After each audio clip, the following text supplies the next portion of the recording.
Welcome back to another episode of Love Living Local 315. Today we have an inspiring guest, Justin Vallone, the owner of Thundercuts Barbershop in Ilion. Justin opens up with us about the unique challenges of being a solopreneur while facing major health battles, sharing the mental and physical toll that it takes when you're trying to build a business and stay strong in the face of adversity.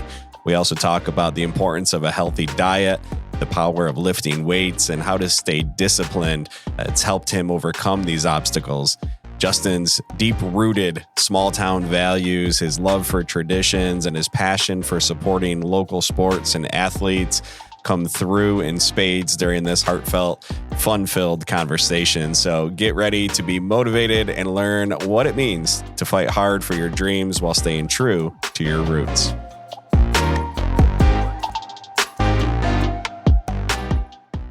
Thundercuts Barbershop. Justin, you've been cutting hair for 20 years, which is really weird to say, as I'm sure we'll get into. But my wife used to babysit you, yes, and now here you've had a career for 2 decades, which is wild. But it's really, really crazy. What inspired you to cut hair, to become a barber? Here's how it really started. I want to try to tie it Yeah, up let's be honest. all in one. So Vinny always cut my hair, Vinny Aiello, for years. And he did my first haircut all the way up until I was 12. And then Brandon went to Augie, and I wanted to try a skin fade. So before I could get into Brandon, my mom had mirrors at the house, and they would open where you could see the back of your hair. And I had a pair of Conairs when I was 13. I started messing around, and I had a really easy haircut. And I would watch Brandon do my hair, and if he couldn't get me in, I would try it myself. And then I started going to Brandon and picking his brain. He cut my hair all through high school. He told me everything, how to get to barber school. He's a really, really big influence on my barber career, Brandon Challow. He told me everything, how to get into school, what to do. Every little thing I picked his brain at. He gave me everything I needed, all the tools. Yep. Dress nice, wear a tie, your state boards, everything. Everything he said, it went great. Lived in Rochester. You guys lived there. It was absolutely amazing. So much to do. I had absolute ball. So, I mean, I started cutting hair when I was 13 out of my mom's basement. I was doing kids on my team, on the football team after practice, this one, that one. Not a lot, you know what I mean? Just buzz cuts, just little stuff, you know what I mean? And then I played football through high school, and I had goals my senior year, you know, what records I want to break, whatever. And I had a goal that I want to play 1 season of college football and complete it, and I wanted to travel. And I did that. And then I knew in my head that I was going to go into the winter semester and then go right to barber school in May. I already had it in my head. And I knew if I pulled out of classes, they charge you. Well, my parents weren't too thrilled about that. But when they knew my plan, they were my biggest, fans and believers, my mom and my dad. So, and then I quit college in the winter after winter workouts. And then I went into barber school in May. And 7 months later, I was working in a shop. Yep. So where was your first job? Where'd you get your first job cutting hair? I started cutting hair with an older gentleman in Herkimer. It's now Art's Barbershop next to Arthur the Barber. Yeah, yep. Next to the hardware store there. Yep. And that lasted a few weeks. And he goes, come down here. I got to talk to you. This is a funny story. One of the great barber stories so far in my career.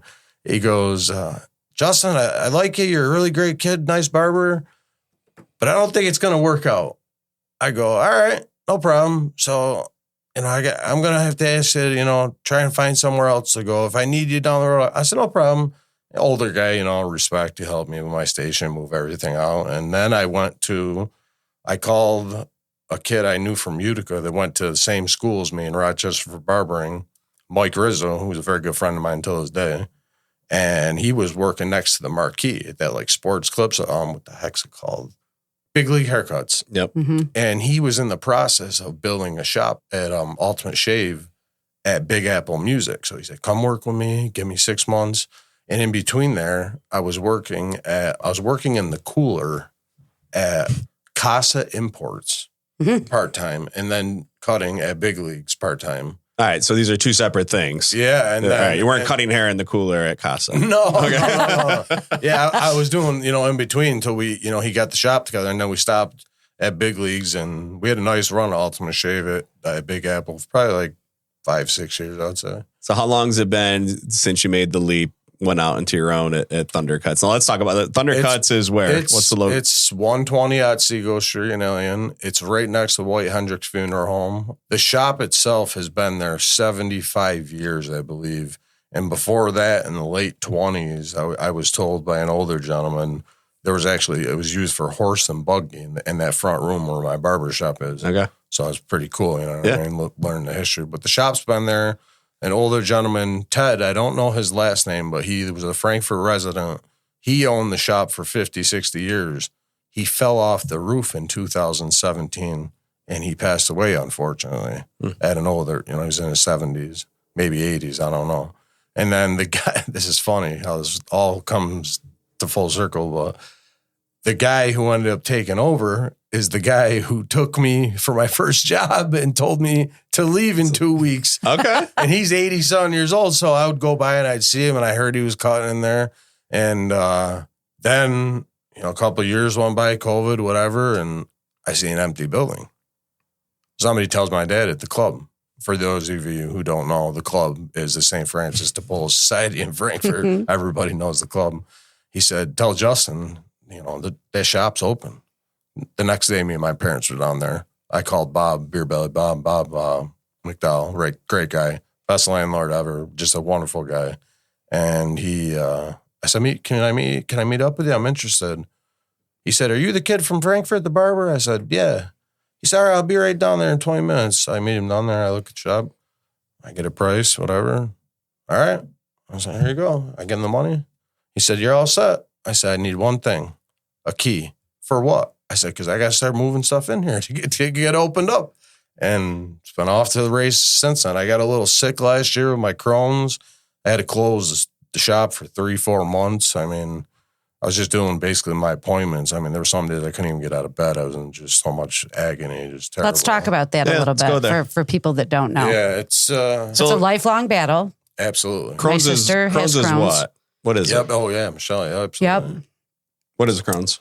It is inflammation in your small intestine. It's basically like a colitis, a diverticulitis. They all kind of line in the same thing. There's no really cure for it. You can just put it in remission. And there's many different treatments that you can undergo. I have been getting Remicade infusions, which is just like a chemo for Crohn's, basically. That's what my sister does as well. I would go right to the oncology and sit there with cancer patients thinking I got it so bad. And it's like, oh, these ladies are fighting for their life. I ain't got that bad. I'll be out of here in 3 hours. They're fighting for their life. Yeah. The hell do I have to feel sorry about it? Really take appreciation. Yeah, perspective. You feel like you're sick, and then you see that.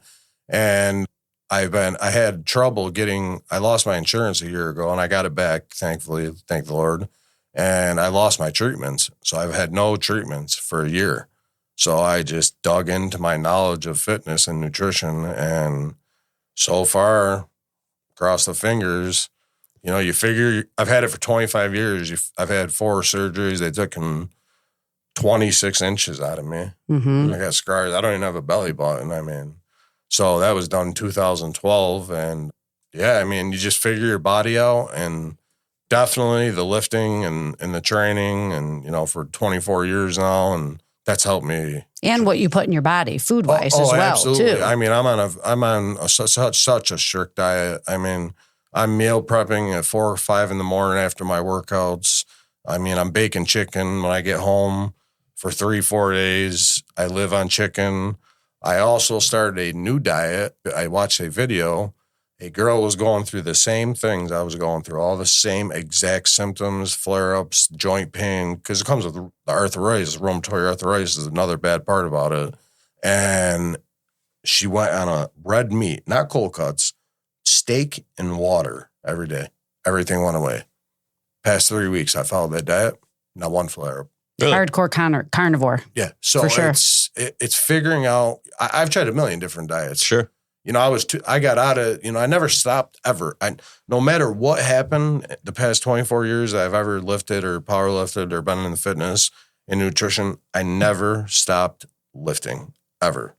And if I stopped lifting, even when my arm was in a sling, from I've had torn biceps, torn pecs, steel plates in my pec, holding my arm together. I was still doing curls in my left hand. I was doing one arm push-ups. I never stopped. And I firmly believe that that's got me, you know, from the way I looked at 16, you know, I'm 36, I'm still young and in my prime, but to look the way I do compared to some of the guys I graduated with or kids I went to school with, like, to stay in that kind of shape, it takes a lot of passion and time and patience and dedication. Well, there is so much research now. Yeah, that's another thing. When I got it, people that get older, we have this thought that cardio is the best thing for you. Mm-hmm. And in fact, now there has been a huge shift to lifting weights, especially as you get older, because as we get older, we lose our muscle mass. Absolutely. So there is a ton of research out there now supporting exactly what you're saying. Go ahead. Well, let's talk about the challenges, right? So as a small business owner, you don't get sick days, right? As a barber, you get paid when you cut hair. Exactly. I'm hearing you say you're struggling with flare-ups. You've had multiple surgeries. You've had torn biceps, steel plates in your arm. I don't know a lot about cutting hair, but I'm thinking this is it prohibits you. I have 60% use of my right arm and still go. So. Even like full capacity or 60%. Yeah. So how challenging has that been to go through what you've gone through medically and keep the business going at the same time? I would say even just this business, you know, it's not my first barbershop. I had one in 2010, actually, where Barunda is in Herkimer for a year and a half or 2 years. I would say over the whole journey with the fitness and the health tying into, you know, making you feel better. I mean, I can't tell you how many nights I've been up 6, 7, 8 times in the bathroom, not sleep all night, and go work 9, 10 hours at my shop on a Friday. I mean, that's hard to do. Yeah. Genetically and humanly, you're not supposed to be able to do that. Yeah. And I think I'm kind of immune to the discomfort. You know what I mean? It becomes your everyday norm. Yeah. I mean, so I don't really like the pain. I'm in pain every day. But you just you could either, I learned something a long time ago, and I'm very mentally disciplined. You can either stay down or get up. Mm-hmm. You know, you can't just stay down. And you got to keep getting up and fighting and going forward. You got to push through it. My motto has always been whatever it takes. Well, and do you think the way you start your day out helps you? You're a morning workout warrior. Oh, does absolutely. That, set the tone for the rest of your day? I make a statement immediately. I make Snapchats, I make videos, I send them to my friends. You're not afraid to take pictures with your shirt on? No, not at all. I'm very, I'm not transparent. I'm very comfortable with my fitness. I mean, for Christ's sake, I had no belly button from the surgeries. Looks like I got a bullet hole. It doesn't bother me. It's just another war scar. So do you feel that sets the tone for your day? When I wake up at 3:30. And this is funny. I wake up to Stone Cold Steve Austin's glass breaking. So that'll wake anybody up, number one. That's great. And some mornings, I'm so sore, I'm walking to the kitchen, I barely can see, and my eyes are halfway shut. And I get that coffee in me, and I move around, get your endorphins moving around. And as soon as I touch those weights, about 20, 30 minutes into it, I'm up, ready to go. And when I'm done, I'm listening to music, I'm watching motivational speeches, I'm watching all kinds of stuff. I'm just ready to go through. Attack your day, yeah. I'm ready, to attack life, and I really feel like, the lifting and the fitness and the dieting and the discipline, it's a really hard life. Like I have a very small circle of friends. They know what I'm about. I know what they're about. They know what my goals are. I know what their goals are. I keep it small, but I know everybody and I'm good with everybody. I try to be a good person to everybody. And I really believe that everything that I've went through to get to 36, where I am, where I'm very young still, it's been a really, really challenging, but a good learning experience. So let's talk about, we talked a lot about physical fitness. I know you and I have talked about the mental piece of this, and it'll take a toll on your mental health. Yeah. So between the physical ailments, the stress of trying to run a business, pay bills, right? Do all the things that you're doing in the community and giving back. So what does it take mentally? Because you talk about discipline physically, but none of that happens if you don't have the mental discipline. I can make an example for you. I'm beat up some mornings really bad, really sore from my workouts, from work. Just, by the time Thursday comes, sometimes, I'm just like, oh, let me get through Friday and Saturday. Like, your gas tank starts getting empty. The body's calling for rest, but you got to push forward. So it's just the mental discipline, I have to say, would come from my father. Instilled in me in a young age. I was working with a shovel and wheelbarrows for my uncle, going up his property in Herkimer up hills when I was 13 years old. I had my first Crohn surgery when they found out I had Crohn's. A week later, I had stitches still in my stomach. I was working my butt off. You know what I mean? Carrying rocks, everything, and then going to football practice. So, I grew up around a lot of old timers, including your father, who gave me a lot of wisdom and toughness and told me quit crying. He would ride my butt. You know what I mean? Mm-hmm. My dad, every question, my dad would call me every morning. I was up every morning for school, ready to go. You up? Did you lift this morning? That was the first question. Mm-hmm. So he was on me. You know what I mean? Grades on me. If I got in trouble in school and he had to leave the fork and hoe, oh my God. Then the fork and hole left him. Talk a little bit about football. You mentioned it there for a little bit. I know you want to share a little bit about your glory days. Go ahead. No, it's I don't want to share too much about my glory days. It's about the kids and the program now. I did what I did, and everybody knows what I did. I don't need to gloat about it. And the only advice that I tried the past 20 years, I would take 4 or 5 kids off the varsity team, load them up in my car. I said, you guys ready to do the craziest thing ever? I said, because we're going to train hard. And I'd take Ethan Irons, Caden Voheed, Todd Post, Frank Bianchi, Javon Pratt. I could go on and on over the past 20 years. Jalen Reeves, numerous kids. I can't even remember so many. And I would okay it with the parents, and I'd take them in my car. I show them the 4 a.m. warrior workout, and it made them mentally, when football came, I'm not saying I did what they did on the field. That's their accomplishments. Yeah.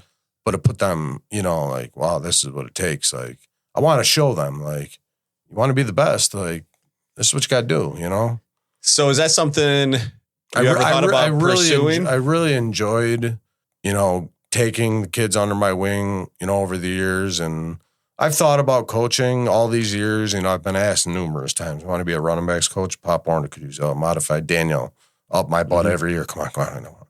You play college, come on. I just run a business, getting out 5, 6 o'clock, and get stuck with a kid at 5:30 or 5 o'clock or 4:58. Somebody walks in. I just can't. Yeah. When I do things, I want to give my full commitment to lifting, to cutting hair, to life, to getting up early, to making sure my diet is clean. I mean, there's 5 containers of chicken in my fridge already meal prepped. So that's how OCD I am. I'm very OCD. Well, you have to be. Yeah, so let's talk about cutting hair. Why do you love cutting hair? The people. Conversations and people? I like when a little kid comes in, he's never had a haircut, he's very timid, and I talk to him, I say, what's up, buddy? And I shake his hand or give me his dabs, and I'm like, come on. I'm like, I won't hurt you. I put him in the chair and I put the cape on him. And I said, 5 minutes. Can you sit still for 5 minutes? And I'll give you all the candy you want. I show him the candy dish.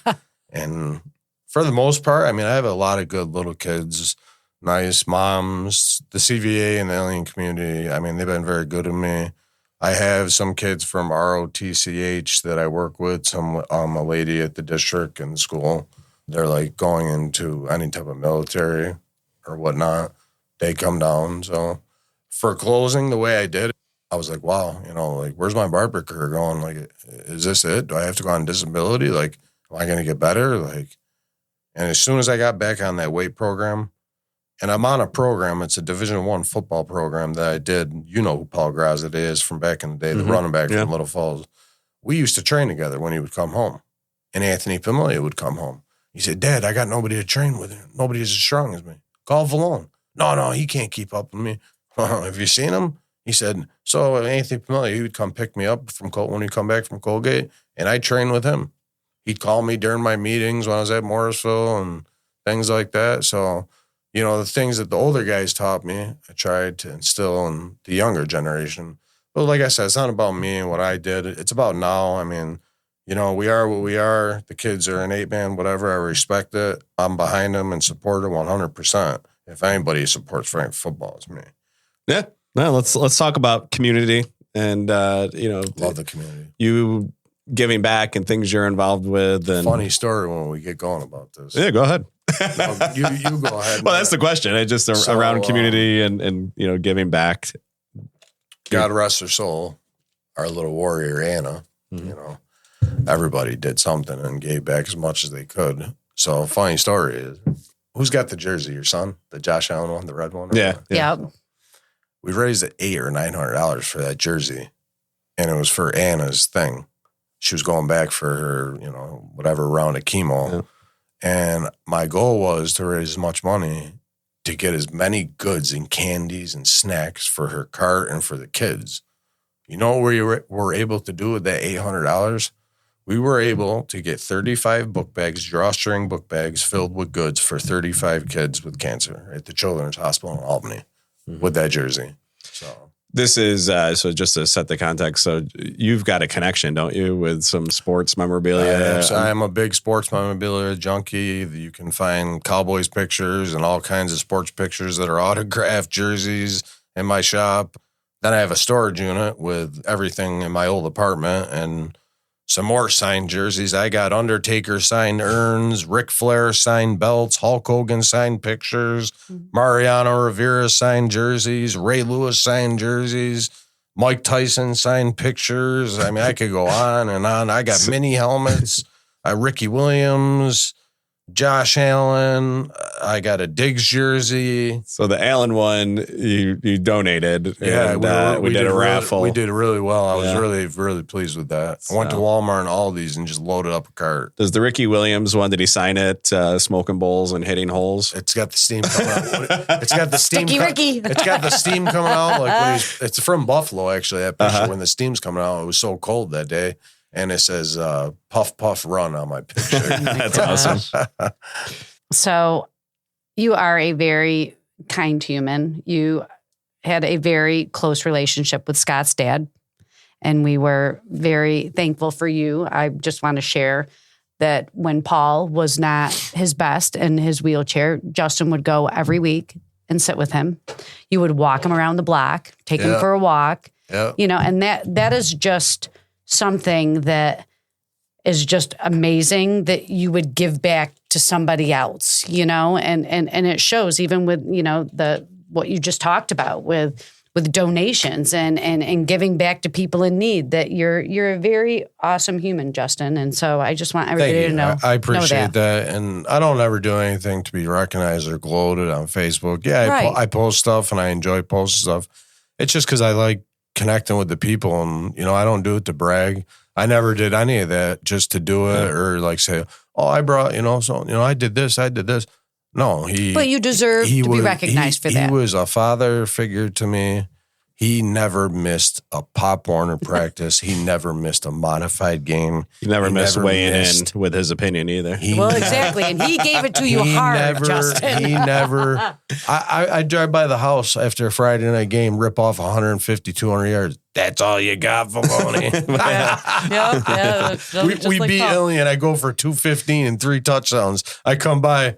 215. That's all you got. I'm sure this is bringing up memories for Scott. Actually, you laugh. It caused me years of therapy, but we had so much fun, though, man. In my life with your father, we went everywhere. We watched Mike Hart play in so many games. Oh yeah, we watched him win all of his state championships. Me, him, God rest his soul, Joey DeJohn. My Uncle Tony. I mean, we had a blast, man. Well, it's funny. We went all over. Going through, his stuff. It's so hard, right? Obviously, to go through and what do you donate and what do you keep? And so I think I kept like 3 sweatshirts, and the Michigan sweatshirt. Oh my God, he wore that Michigan sweatshirt. He loved that Michigan sweatshirt. Time. As soon as Hart signed, he called me Rep. You see it in the news? I said, I seen him. So funny. He said, watch, he's going to start too. So he was right. The reason that I mentioned with that, the reason I led with that is because you just have caringness for the community. Yeah, I do. I love living around here. So what do you love most about living here? I mean, I was born and raised here. My dad was born and raised here. My grandfather, it's a 3-generation family. I grew up in your house. Yeah, I know. I was best friends with your sister. Yeah. I would first thing in the morning. Every father's nightmare, by the way. Me and Steph always had like a friend. Like I was always friends with her and Alicia and Jessica. It was always a friendship thing. Never, you know what I mean? Like nothing like, I never dated any of them. We all would play sports, throw basketball around. I mean, they could freaking smoke me in basketball. Well, those girls, that was an athletic group of girls. They had a phenomenal team. Probably still can. Yeah, they had a phenomenal team. I mean, those girls were very good. It was fun. It was fun growing up in Frankfort. I mean, you could walk anywhere. We used to walk around with our friends, just no harm, no trouble, and just crazy. So much time's passed. 2024. And I see the kids now walking by. I'll be sitting on the porch. First thing I ask every kid I see, you play football? Yeah. I play football? No. Well, you should play. Carrying on that tradition. That's right. Numbers are low, so Eddie Bianchi still torturing my kids. My kids will be 40. He'll still want to be training them. He still yells at me when I walk by. Give me a break. If it wasn't for Ed, and he's another one, he was a big influence. I mean, he conditioned me with that sled from 7th grade till 12th, and he's still doing it. I was able to wear so many teams down just because of my stamina and. Listen, you're young. I can't thank him enough for what he did. I was there in the summer of '93. You want to talk about dating myself? Spina wasn't even born. I mean, the old steel sled. That's what I the had OG. too. It was like Rosebud. Now they got it made with they got it made. Chucky Durst had him a nice sled made with a nice wheelbarrow. You had to loop around a tree, had in his side yard with this old metal sled with all these weights on it, and I cut it too close once, and the sled hit the tree, and I literally thought he was going to kill me. I was like 14 years old, crapping my pants. Well, we would drive to Destiny Mall and let his pigeons out. We would put them in my trunk, let the pigeons out. When we come back, it'd be 90 degrees. Oh, just pull the sled, cuz, until they come back. I'm like, well, when they coming back? I don't know. When the 23 land. And I do like 20 sets, and I'm dying. He's sitting there tanning. I just keep going. I'm like, I think I got to go home. And I'm spinning. He's all right, Karen. He'll be all right. Just put some water on him. Different day and age, right? So let's talk about some of these life lessons. You've got a lot of kids that come to you at Thundercuts Barbershop. So what do you want to instill in them? What do you share with them? What are the different life lessons? Thankfully, I have a lot of nice parents and a lot of good kids. If anything, I want them to be comfortable when they come there. I want them to be gentlemen. I want to teach them to be respectful. I want to teach them, don't talk back to your parents. Your parents are the most important thing in your life. You don't know that when you're 15 or 14. It happens so fast. You're in school, sports. You don't get to savor anything. So the only thing I could say is, like, be a good kid, get good grades, play sports, because sports are good for everybody. If you don't like sports, try them. If it doesn't work, try a different hobby. Go to BOCES, do building construction, do cybersecurity, something whatever Find your your passion is. Yeah. You know what I mean? Mm-hmm. When I was at college, I was having fun playing football, but I couldn't wait to get to barber school. Yep. I want to cut hair. What are the future aspirations, goals for the shop? Just keep building it.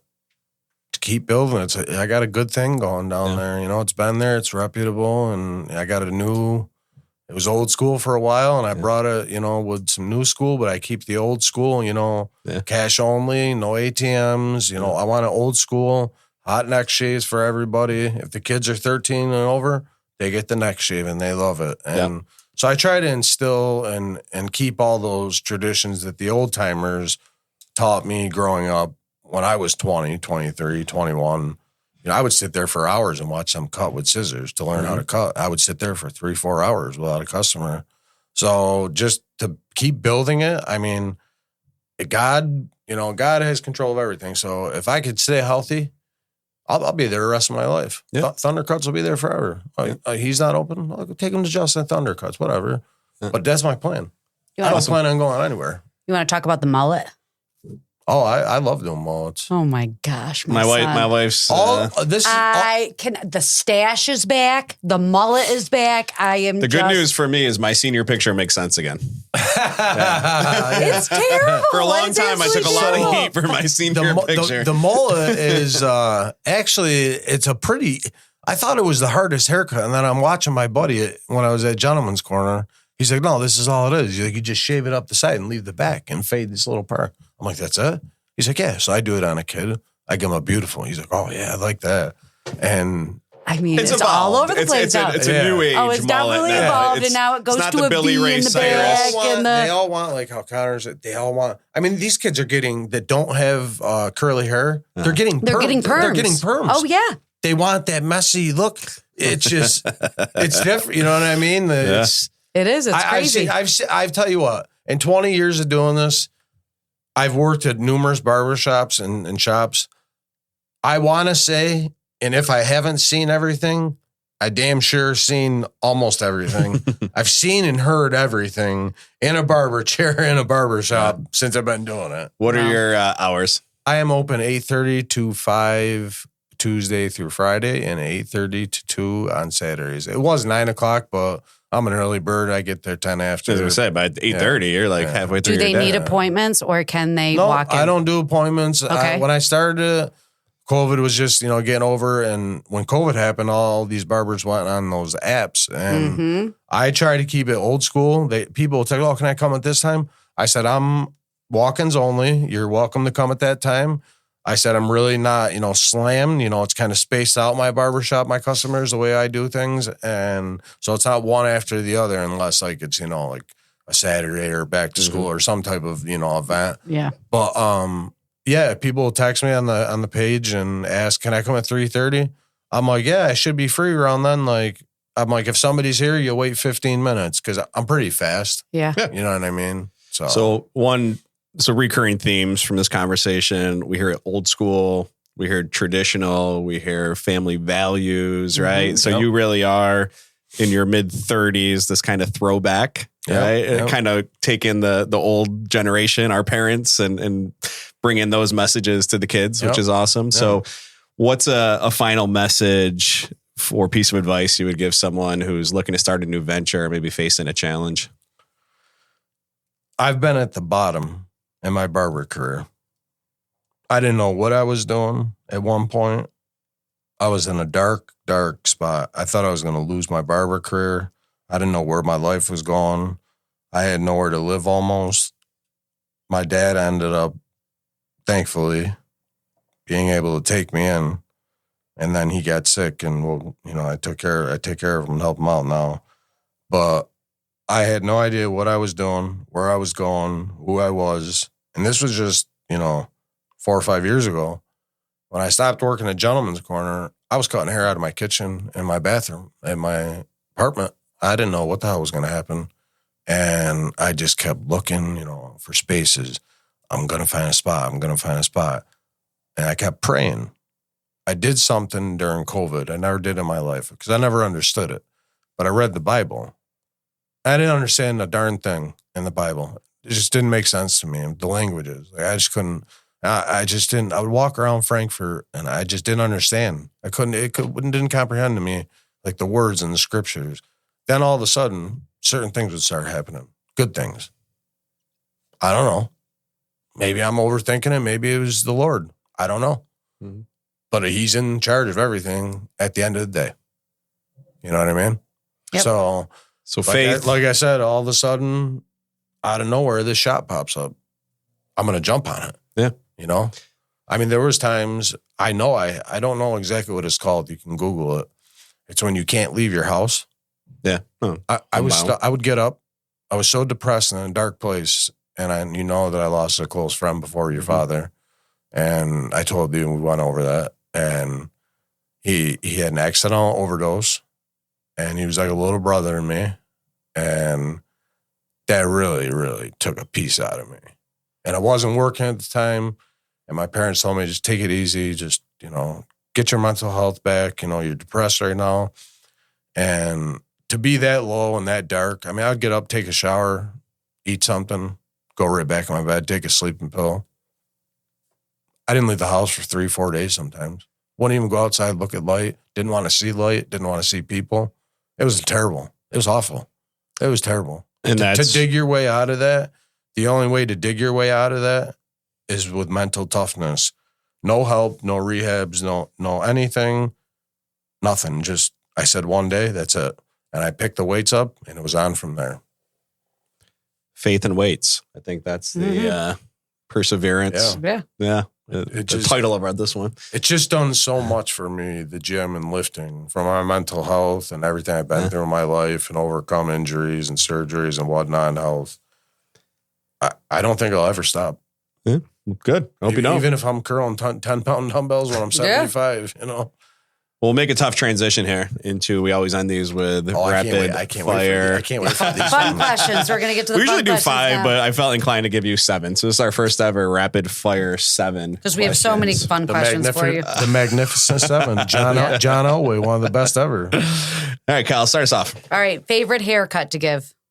I'm really good at skin fades and beard lineups like this. Okay. So Go-to hype song for the 3:30 workout. Well, like I said, the alarm starts off with Stone Cold.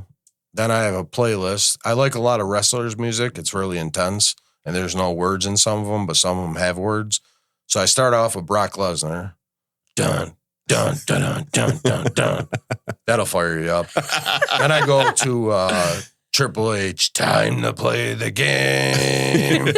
And then we go into some AC/DC, Thunderstruck, and then we get into Welcome to the Jungle. All right. And then we get into Metallica, Enter Sandman. Do you have neighbors? This is the thing. I don't use a speaker, so they can't. you got your we hair- live you got upstairs, and headphones on. they have a 6-year-old downstairs, Ashley and Ethan, wonderful landlords to my father, and their little girl's adorable, McKenna. Started her first day of kindergarten today, actually. It's John Stevens' daughter. Yeah.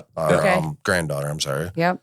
They don't hear me at all. And I'm very respectful. And I was joking. no. So, biggest pet peeve as a barber? When I've never cut your hair in my life and never seen you ever, and it's 4:59 and I'm literally about to lock the door on my way out. Oh, you're leaving? Yeah, I closed at 5. Oh, I really need a haircut. I'm like, I open at 8:30. I'm like, what are you looking to get done? If it's something easy and I don't, like, I can get them out in 15 minutes. Just no perms at 4:59. I'll get like stressed out at first, and then I take a deep breath because I've been doing it so long. I'm like, yeah, I'll squeeze you in because when you do that and you go your extra way, they may come back, they may not. Yeah. You know what I mean? Some people they may come back and say, man, this kid's been here 9 and 10 hours.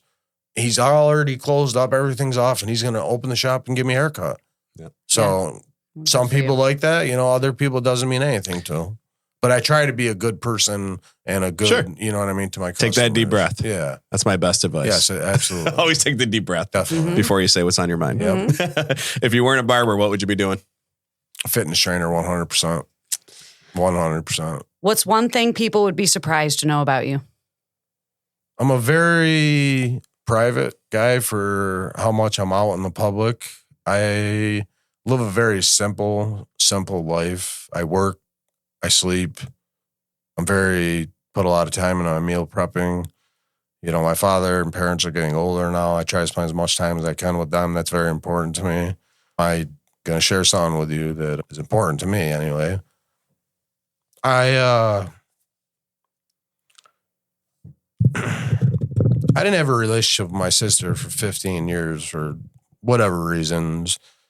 I was young, immature, said some horrific, horrible things, whatever. Y'all make mistakes and whatever, but it took my dad from getting ill, and then you got to communicate. I got what, you coming down? Like, I got to give you this paperwork. You got to sign this. So we're on to building better relationships. We're not there yet, but we communicate now. Sure. Things are good in life right now. Good. Nice. If I had to say overall. You're eating a lot of chicken. Do you have a guilty pleasure snack? I cheat once a week, and I love margarita pizza, and I love that margarita pizza from Prime. Okay. And so good. That's my go-to. Does pineapple belong on pizza ever?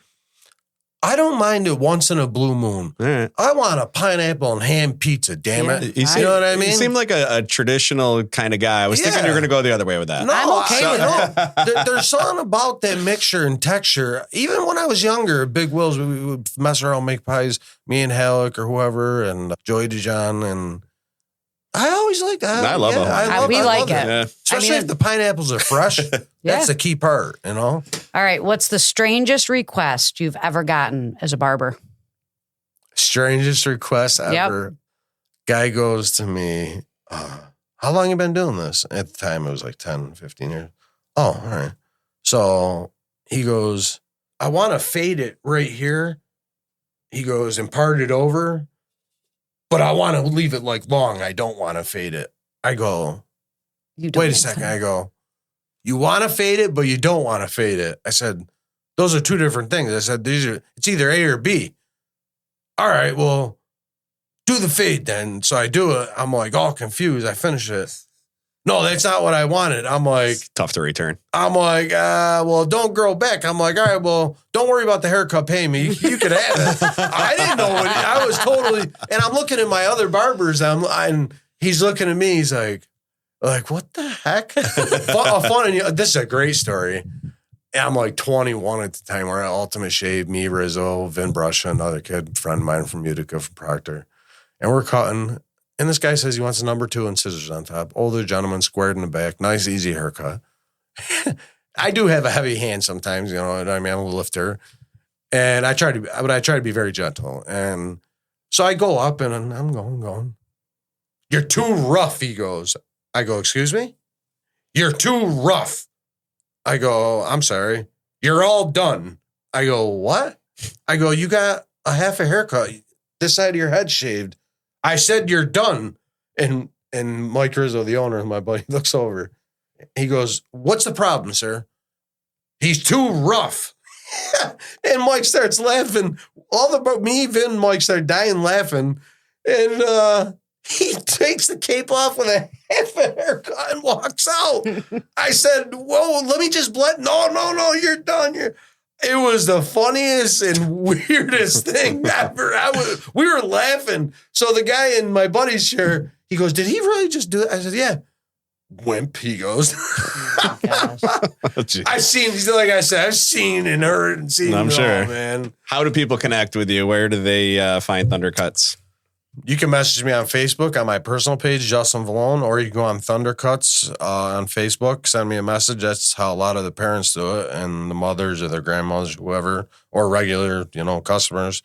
Or, my regulars text me and whatever. So awesome. I don't do Google for the simple fact that it can ruin a business sometimes. I mean, people are remorseful. You miss one little hair and they'll bury you. You know what I'm saying?